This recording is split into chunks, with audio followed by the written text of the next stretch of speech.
निगम में इस समय मेयर आम आदमी पार्टी का है। निगम की सत्ता का संचालन आम आदमी पार्टी कर रही है। लेकिन बहुत दुख की बात है, जो हम बार बार एक बात को बोलते हैं कि मेयर अपने दिमाग से कोई काम नहीं करते, कठपुतली मेयर है। हाउस का संचालन भी वो व्हाट्सएप पे उनके नेता उनको कुछ भेजते हैं, उसके अकॉर्डिंग वो बात करती हैं, निर्णय लेती हैं। वो आज फिर सिद्ध हुआ। एक तरफ केजरीवाल जी बात करते हैं रोजगार की, पंजाब में बड़ी बड़ी बातें करी, दिल्ली में भी 8 साढ़े 8 साल हो गए, क्या रोजगार इन्होंने दिया। दूसरी तरफ निगम के अंदर लगभग 3000 कर्मचारी आज बेरोजगार हो गए हैं 1 अप्रैल। 31 मार्च तक का उनका कॉन्ट्रैक्ट था।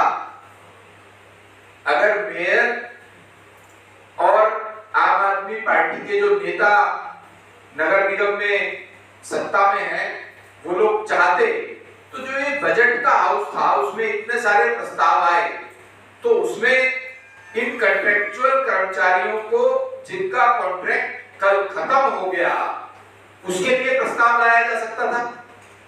इनके ध्यान में ही नहीं था, और ध्यान में नहीं था में एक बात और, इनका षड्यंत्र इस बात का भी हो सकता है कि ये इन कर्मचारियों की नौकरी खत्म करके आगे आने वाले समय में केवल अपने कार्यकर्ताओं को भर्ती करें, जैसे इन्होंने दिल्ली सरकार में भर्ती करने का प्रयास किया और लगातार ये दूसरे रास्ते से भर्ती करते रहते हैं। आप देखिए हॉर्टिकल्चर के 2000 कर्मचारी 31 मार्च को उनका कॉन्ट्रैक्ट खत्म हो जाता है और 1 अप्रैल से वो बेरोजगार हो जाते हैं। इसी तरह 960 कंप्यूटर पर काम करने वाले जो डेटा ऑपरेटर हैं, उनका भी कॉन्ट्रैक्ट 31 मार्च को खत्म हो जाता है और वो 1 अप्रैल को बेरोजगार हो जाते हैं।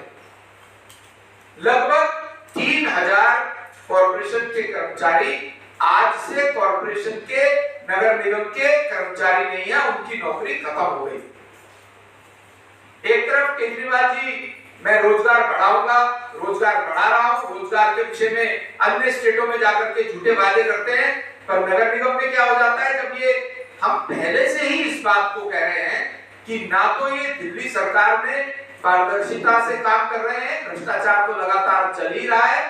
अब इन्होंने नगर निगम में, क्योंकि मेयर इनकी है, ये लगातार नगर निगम में भी इसी तरह का काम कर रहे हैं। इनके ध्यान में ही नहीं है, और अगर ध्यान में है तो षड्यंत्र के तहत इन्होंने 3000 कर्मचारियों की नौकरी खत्म कर दी। हम बार बार इस बात के लिए कह रहे हैं कि क्योंकि स्टैंडिंग कमेटी का फॉर्मेशन होना नगर निगम के लिए बहुत ज्यादा आवश्यक है, और इन्होंने स्टैंडिंग कमेटी के चुनाव में भी खुलेआम बेईमानी करने का प्रयास किया, और जो निर्वाचन आयोग से आए हुए टेक्निकल कमेटी के लोग थे, उन्होंने उनको रोका, तो ये कोर्ट में चले गए और वहां जाकर के इन्होंने स्टैंडिंग कमेटी का जो चुनाव हुआ था उसको रुकवाया हुआ है। अगर स्टैंडिंग कमेटी होगी तो फाइनेंशियल जो निर्णय है वो ठीक से हो पाएंगे, और मेयर की